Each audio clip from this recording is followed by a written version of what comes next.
Kia ora. Kia ora. Kia ora. I would just like to kind of welcome you to the podcast today. This podcast is really an opportunity to get, at the moment, our kaimahi to tell their stories about their experiences with the language and the culture, being Māori and being proud of being Māori. Yeah, could I get you to just kind of introduce yourself? Ai, kia ora. Ai, te mea tuatahi miki tō tātou kai whakaoroko I te timatanga me te whakamutunga o ngā mea katoa.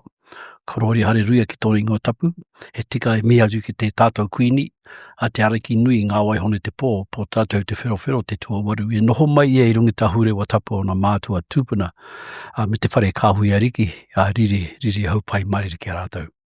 Ai, kia ora, ko Howard te hauterangi Karaka tōku ingoa, te taha o tōku pāpā no te pūhawa waikato no Ngāti Tipa, te taha o tōku whaia no te aroa a Ngāti Pikiao.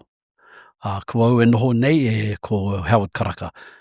He uri au no te whānau kukutai, tōku marae, ko te kotahitanga, te pā, te kumi pā. Ai. Kia ora. Kia ora. And Howard, could you tell us a little bit about your role at Te Ahi Ka in terms of what you're doing at the moment? Yes, it's actually been a real blessing to be working in a new role, actually, to be working with our kiritaki and meeting these young men. I guess this is an area I've been very passionate about for quite some time, for a long time. To be working with our tāne, with our men. When I look at these men, I see myself many years ago. Over 20 years ago, I see myself in these men. Yeah. So, it's a real blessing to be, and a privilege actually to be part of with Te Ahi Ka and the opportunity I've been given by Danielle to be part of this team. Tino a tāhua, a lovely team and good mahi, and I actually really enjoy the work, working with our men. Yeah, no. You've since you've started, you got this aura about you that's real. One is you've got this humble, beautiful aura, but also you're a jokester and a prankster too, and I like that because there needs to be two pranksters in the office, and there you're sitting. We're both sitting here right now. It's been a real pleasure to get to know you over this short period of time, and like to start off, would you be able to just tell us a little bit about yourself in terms of your background and where you grew up? And again, one of the biggest things that we've found about the podcast is whānau are a lot have this attachment to tuako. Yes. So if you could just kind of share a little bit about your story, growing up and I'd love to. I come from a very average size family of 21. Small, eh? Small for Karaka, eh? Small for Karaka. But I come from a quite a large family. I grew up in Te Kohanga. That's out towards Onewhiro. People don't know Te Kohanga, Onewhiro, Port Waikato. I grew up in that area. I spent most of my lifetime there. I went to Onewhiro College.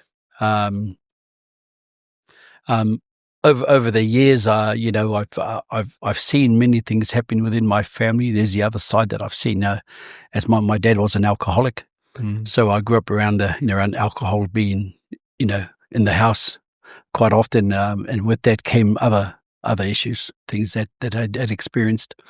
But growing up, I've always said that I wanted to be someone different. I wanted to have have a different life to what I grew up in. And as a young man, I'm fast forwarding pretty quickly. As a young man, I joined the army. I was quite young, and after I left the services, I went into correction. So I worked in corrections for a number of years, for quite some time. Not only in New Zealand, but I also went to Australia. And I think it was during that journey that I started to see a lot, and where I really felt the area that I needed to be in. But during that period also, I had an encounter with the faith. I came to the faith in 2004 while I was in Australia. So it's like I had to be taken away from home to be settled, because I was like many of our Māori, my whānau here, we were all tautohe, mischievous. Yeah. I grew up around that lifestyle. But searching for something different on my journey growing up. But, born and bred in the Tōko area. Lived here most of my young life, my teenage life. And I think I left at the age of 17, 18 years of age. I left home. Yeah. Yeah. And, talking about your finding your faith, it kind of comes into the question around like what role has culture and reo played in your journey? Because as you've explained to me, you're being a part of the faith as a minister yourself. Your culture and identity is kind of intertwined in it. Very important. Yeah. So could you share a little bit about how that came about as becoming a minister, or like finding your faith? Yeah. I guess it's, when we go through some real rough patches in life, and you got nowhere else to turn, really. The faith was something that really helped me. Now, I even ran away from the reo apart from God. But, I wasn't interested in learning the reo. I grew up around the reo and, the tikanga, because my dad and mum was quite strict in that area as well. I grew up around that, and with my mum being a strong follower of Te Atairangi Kahu back at that time, the Kingitanga movement. Mum and dad were very strong followers of that. So coming to the faith has actually helped me in regards to rediscovering my journey, a bit different to other people. My journey was quite different, because when I actually came to the faith, it actually helped me to reach out more and look more back into my journey with te reo. Because there's nothing worse than being a minister and you can't speak your reo on a marae. So there was some of the challenges that came my way. Yeah. And those were some of the things that I searched for during my journey. But Mum had been a big part of that journey as well. My mother, who also turned to the faith at a much older age, having her encounter. So she was a big encouragement for us to turn the same way. So the culture, the reo, is very important. It's that's your identity as well. That's our identity as Māori. Yeah. And it makes it helps your ministry. You got a lot stronger in your ministry as well. And not only in the church, but even with the whānau.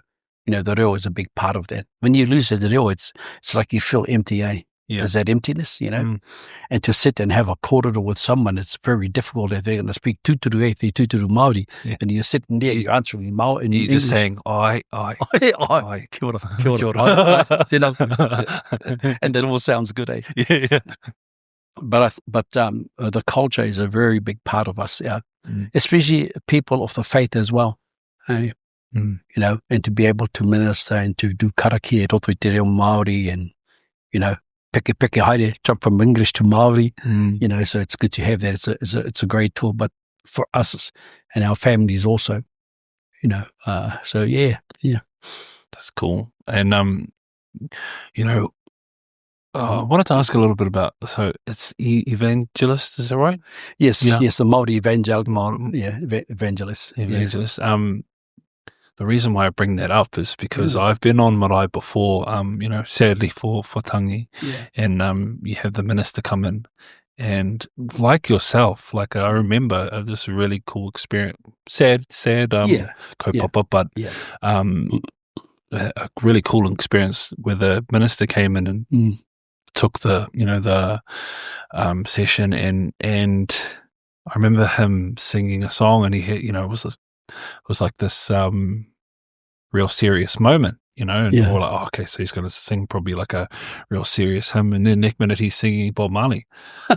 I can't remember the song, but I remember him and it was just he was just so cool. He had the kaupapa that he wanted to talk about for the area too, up in the Hokianga and what was going on, and right, But as well as that, he really soothed the whānau, and I know that recently you've had to attend quite a bit of tangi, and that's one of those things where you've got to balance, the light with the sadness as well. Yes. How hard is that for you, or does that come really naturally? Did it come naturally?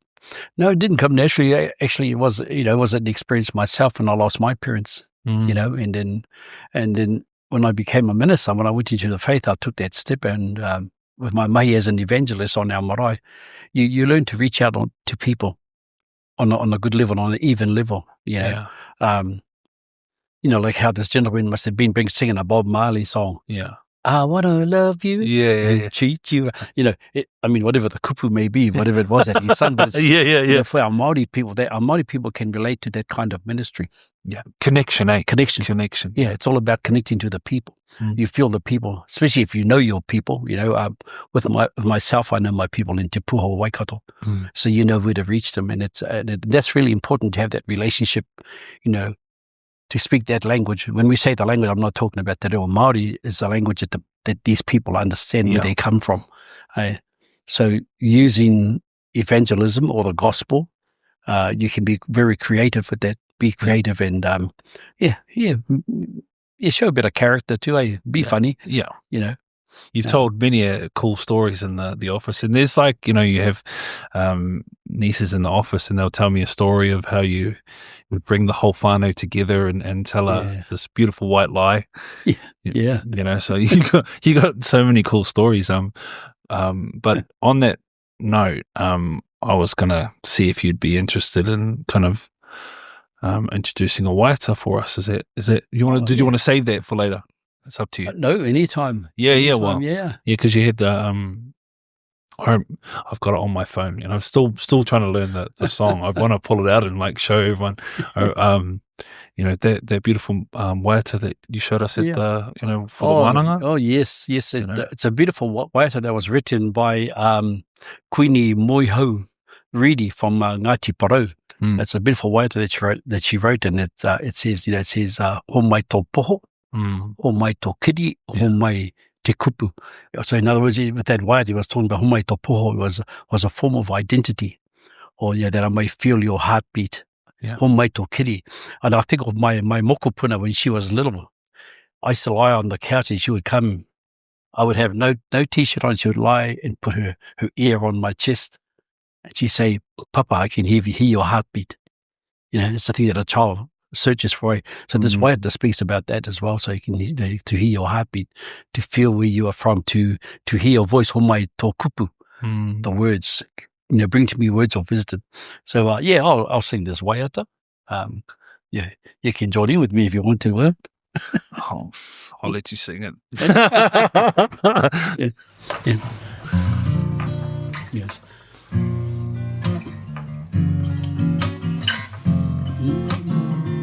Ho mai tō poho he piringa, tō poho he piringa, ho mai tō kiri kia rongo atu o, tō kiri kia rongo atu o, ho mai te kupu kia kōrero, te kupu, kia kōrero, nā neo,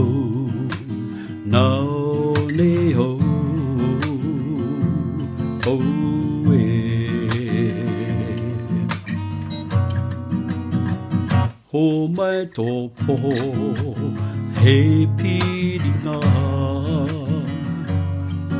tō poho he piringa, ho mai tō kiri kia rongo atu o, tō kiri kia rongo atu o, ho mai te kupu, kia kōrero, te kupu, kia kōrero, nā neo,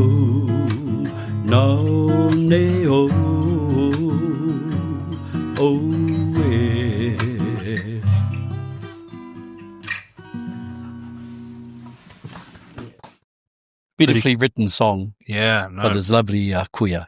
Kia ora Ngāti Porou. That was beautiful. Thank you very much for sharing. I really wanted to sing it with you, but I was too nervous. I should have picked something that we can both sing then. Yeah, I started like looking at my notes, going, "Oh man, I want to sing it." Man. No, beautiful. Thank you so much for sharing that with us. Yeah. And like with the language, te reo Māori, like I found this year specifically learning more about the language but also being about the language, like being and also being about the culture. Yeah. Trying to help our whānau has been really important to me. And it's kind of in a way healed parts for myself. Yeah. Has te reo Māori influenced your path and healed parts of your journey? Very much so. Yeah, very much. It has been a huge influence and a good confidence for myself as well. You know, like I say, now, even as a minister, when you're ministering with Māori, with your people or on a marae, you don't want to be speaking ngā kupu Pākehā all the way through a service. So, to be able to speak the reo, and we call it kupu mihingare reo. You know, that's a liturgy from the Māori Anglican prayer book, which is something I use quite a lot, and that has helped with my reo as well. You know, pronunciation, because I'd lost my reo totally. You know, through the years, I was brought up around the reo. I knew the language very, very well, but you know, we live our lives. We go places overseas, and you kind of lose it. You lose that reo. So finding that again has been a real blessing, you know, to myself and my family, and being able and feeling confident to have these discussions at Rote Te Reo Māori. I'm not tūturu yet, but the heart is to get there. And you know, the funny thing is, as a young man, I was not interested in learning the reo, you know, because to me there was the world was my oyster. There were pearls out there that I wanted to discover. Yeah, I think we all go through that mischievous period of time. Yeah, but like as you said, as you get older, you just I wanted that connection, you know, and I wanted to. When I go back to my marae, when I go up, you know, when I head up to the Hokianga, it's like I'm home, you know. Yeah, that's right. Yeah. When I go back to Whangarei and I'm around my whānau, again, it feels like you feel like you're home. And don't you feel whole, eh? Oh, you do. Like you feel whole, eh? When you feel, you're in the right space, you know. You're meant to be there. Yeah. Is there any? Well, we've just heard beautiful waiata, but is there any whakatauki or kupu that guide you? Yeah, there is actually. I roto te puka machu, ono te kau ngā upoko. And if I could just turn to Matua Google here. Minister Google. I'm going to go to Minister Google. And I roto te reo Pākehā in English it says, seek ye first the kingdom of God and his righteousness, and all things shall be added unto you. This was a message that was given to me by my mother before she passed. She came to the faith at a very late age of her life. And this was the proverb. And I've always kept this proverb. Engari matua rapua tōna rangatiratanga me ana mea tika ka tipiritia ene mea katoa mā kōtou. Seek ye first the kingdom of God, his righteousness, and all things shall come back to you. And you know what? I think if I hadn't turned to the faith and I hadn't I hadn't followed that path, I may still have been out there today, you know, and not even known my reo. So for myself personally, coming, you know, turning my life around and coming into the faith, that is something that has actually helped me to seek and to discover my identity as well. You know, because over the years I've worked in corrections, and I found that a lot of men that I sat with over the years in prison, you know, and you feel very sad, but a lot of them were very similar to myself, but never had the opportunity to rediscover it. You know, and a lot of it losing of identity. A lot of it's through the reo. Yeah, tikanga. Tikanga Māori, all that sort of stuff. So, you know, with the reo comes the tikanga, or the tikanga should be first actually, learn the tikanga and the reo, so have a bit of a balance. So, yeah, reo has been a huge part, you know, and in turning my life around as well. Yeah, that's so true about, you know, learning the tikanga first, because you got to, you know, one thing to learn a language, but to live it is different. Yeah. Kia ora. Kia ora, Um, Levon.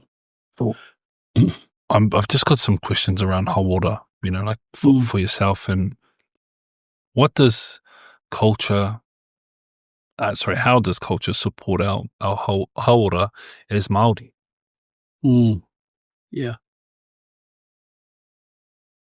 Well, I'll be honest, most of my healing process, my healing within has come from te taha wairua from e tangata whakapono au. Yeah. So most of it came from that area of my life, in the spiritual sense. That's the thing that actually helped me with my hauora, my own being, my spirituality, and who I am as Māori, because that's what helped me to find my way back. Yeah. To find my identity was when I actually came to that part of my faith. But it's something that you work together, because it's a beautiful language. The real, our culture, our tika is something that's God given. It's a real gift that God has given to us. So so embracing that.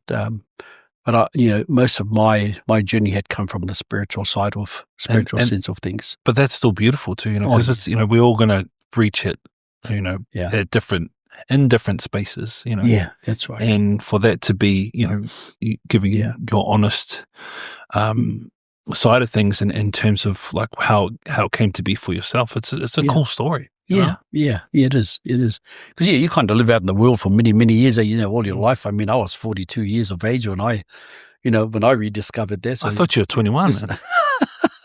I wish my memories can still go back there, mate. Yeah. In terms of because you were just talking about your wairua, and that was how you were able to get to that space in terms of the culture. What tools do you use to look after your wairua? Because just to give context to the audience, you're a busy man. Like every time I message you, I'm just in Rotorua, and I'm down in Taranaki today, and I'm like, what? You were in Te Puha like a couple hours ago. What do you So and then you're over in Aussie too with seeing whānau. So how are you able to keep yourself strong? My wife. She's my backbone. That is the correct answer. Woo! Yes. Ding, ding, ding, ding. Yeah. Yes. Happy wife, happy life. Yes, happy wife, happy life. And it works.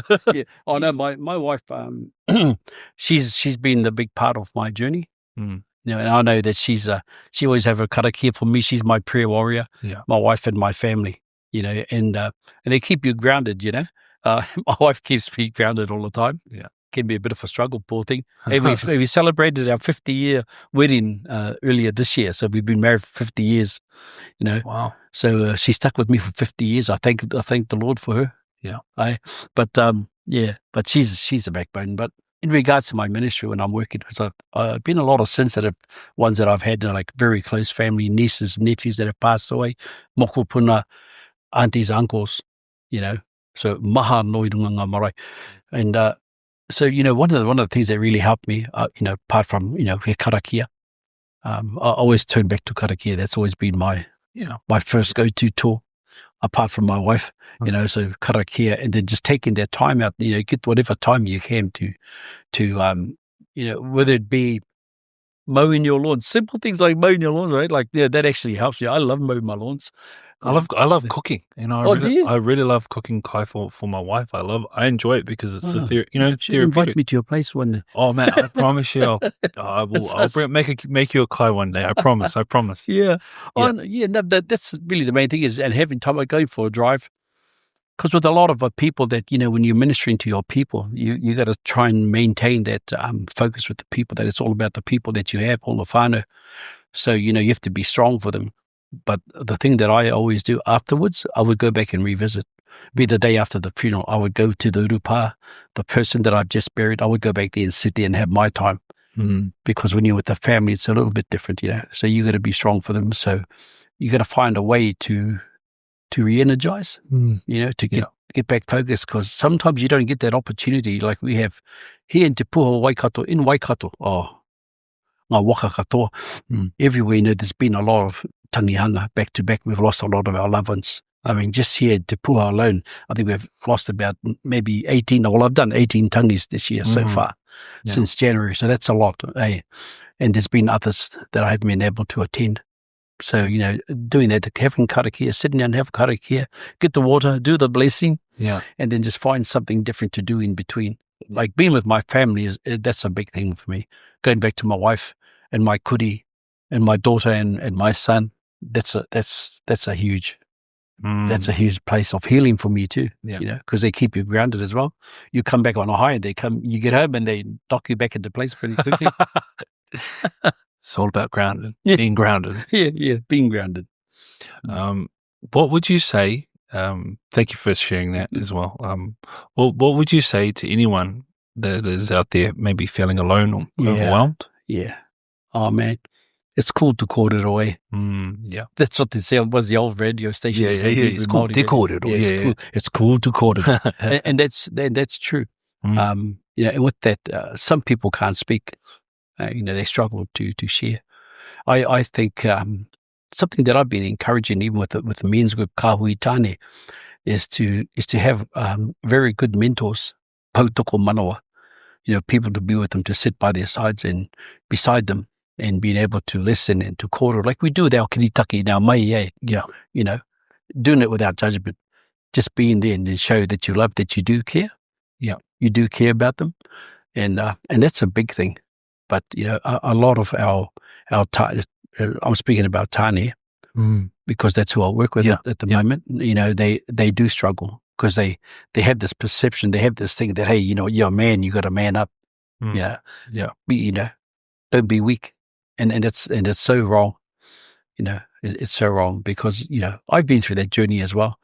And that's why I said earlier on in our kōrero that working with the men, I see myself in a lot of those places. So this job is suitable for us, those of us that's been on that journey. And we can look back and we say, okay, this is what I did, this is what I didn't do.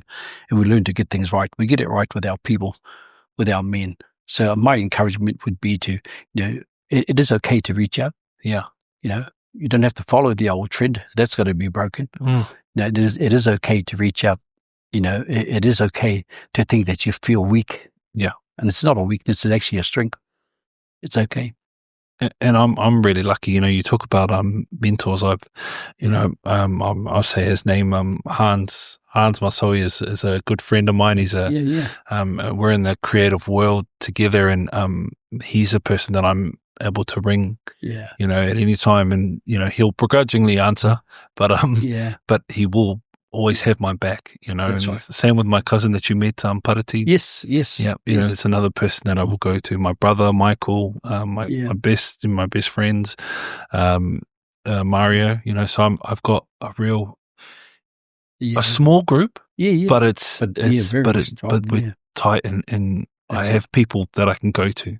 And, I don't want to burden everything on my wife too. My wife is my rock, but at the same time, for Tāne, sometimes you need to have that Tāne to Tāne kōrero. Definitely. And that makes it a bit easier for me. So for you bringing that up, I think it's such a good point. It's being able to talk through those things. And even if it's a struggle at times, it can be a struggle for a lot of Tāne to talk. But it if I can use just an example, not no names, but just an example, is that when kiritaki that I've worked with, many of them like that, because they've been in this basket, they've been in this world that they lived in most of their lives, where they don't talk, and you struggle to get it out of them to even have a conversation. But I've noticed over the past week, a couple of weeks or so, the Tāne that I've been working with, they started to develop that trust with you. They're starting to trust you because you're totally open to them as well. You're just totally open. So I've go there, been an open book to our men. So that we can feel comfortable with each other. And so that's been a breakthrough with a lot of our Tānes, to be able to bring them out of that space that they can have a conversation, they can have a kōrero. And it's okay, it's okay to feel like you're not strong enough as a male. That's got to change. And, back onto that point, one of the things that I always say, specifically to my cousin Parati, is like, we make it a priority because I was always a sensitive kid growing up, and I make it a priority to, and he makes it a priority too, to make sure that I feel comfortable. We always say "I love you" to one another whenever we leave. Whenever we leave one another, and we know we're both in our 30s, we'll always say "I love you," and that's, I think that's important too. That emotions aren't a bad thing; they make you stronger. Actually, if you the more in control you can be of your emotions, and being able to not so much control, understanding of your emotions. So that's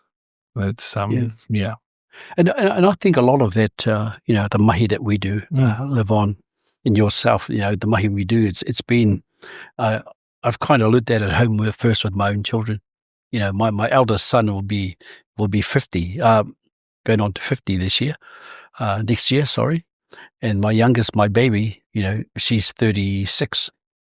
So you have that experience with them, and learning that relationship with them, and like you said, tell them that you love them. My sons and I, we still kiss each other. And some of them are giants. And you still kiss and cuddle and hold each other. To say, I love you, son, love you, dad. And that's really important to hear that. And a lot of our tāne don't get that. And a lot of our women. I'm just so grateful to have you on board for this podcast. It's, one of the things about you that is really cool is that you are you can go into most spaces and people will naturally feel comfortable with you. Praise God. I just I'm just so flattered to have you on the podcast. In terms of, like, we were going to go now, I want to close it up and kind of reflect on you as a person and where you see yourself in the next coming, let's say 3 or 4 years. Well, what do you see yourself doing with Te Ahi Ka, and then also, with your mahi as a minister? Do you have any goals or dreams? I really want to leave something positive with our people, leave something positive. And my heart was always to come back and to, when I was in Australia, I was fighting about coming back home here. And I thought, because my ministry was over there, so I thought, but Te Atua had a different journey for me, but coming home, I've learned now that my people is really important, So, my heart over the next 3 years is, if you can help one person, 2025, if I can help one person to change, I'll be so happy. 2026, even if it's one person, to help them to see that light at the end of the tunnel, there's a waiata that we sing, if you don't mind me. Might be going a bit off track here, but there's a waiata that we sing quite often. Whakaria mai tau ripeka ki au. Now, the translation to that song is this: show your cross to me. Show me your cross in the place of darkness. Let there be light. And that light that we talk about in that song is that leading people to that particular light. So I do, with culturally, as a Māori, you can do that. We do it as a Māori. And as he tangata whakapono, person of faith, they intertwine. They both work together. Those things work together. So that's my heart this year, is to help our men to come out of that place of captivity, to come out of that place of imprisonment, to see them being freed. It'd be an awesome blessing to see that happen, even if it's one person, that you can change one person's life. It's a real blessing. Yeah. Man, I'm really lucky. I've had 2 awesome guests on today, but it's so inspiring. To wrap up our podcast session, I was wondering if you'd be able to finish again with a waiata, because okay. Another Maybe one. We can sing it together. Yeah. We'll sing a waiata that we all know. Excuse me, whānau, I've just got to grab my guitar again. I put a bit of weight on during lunchtime. I'll try and fit him behind the seat. We'll sing that, I guess that waiata that I quite do, whakaaria mai. Yeah. I'll move back so you don't hear my voice. I'll move. Thank you. And at the end of the way, I'll just close in karakia. Pai tera? Yeah. Karakia. Whakaria mai Tori peka Iyo Tia ho mai Raro toi te po Hei kona o Jitiro atu ai Ora mate Ora mate He au koe no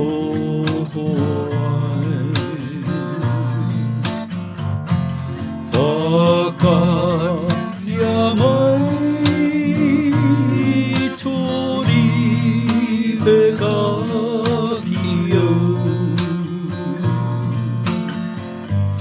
Tia ho mai Raro tui te po Raro tui te po